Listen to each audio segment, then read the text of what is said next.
رزق کون بناتا ہے؟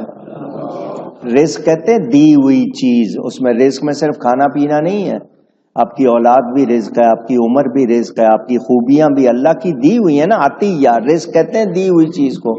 تو رزق کون دیتا ہے؟ اونچی. اب یہ دو نام آئے ہیں اتفاق سے، العلی الکبیر وَأَنَّ اللَّهَ هُوَ الْعَلِيُّ الْكَبِيرُ. العلی الکبیر کہیں گے ایک مرتبہ؟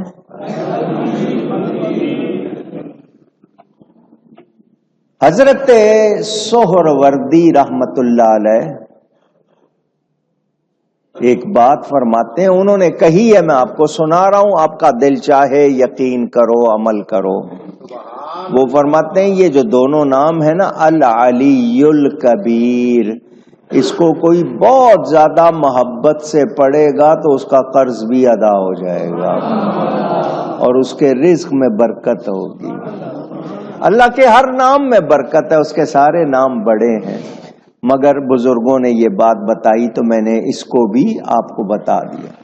اسی طرح کوئی شخص کسی عہدے پر، کسی ڈیوٹی پر اس کو لگا ہوا ہو، مینیجر ہو، ڈائریکٹر ہو، کچھ ہو، اچانک اس کو معزول کر دیا جائے، سسپینڈ،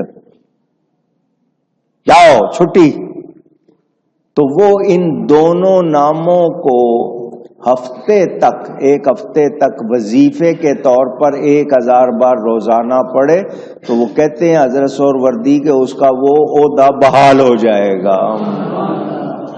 اللہ کے نام ہے، اللہ چاہے گا تو برکت ہوگی.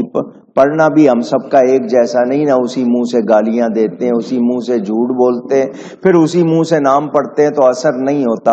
اپنی غذا پاک رکھو، زبان پاک رکھو تو پھر برکت بھی ہوگی.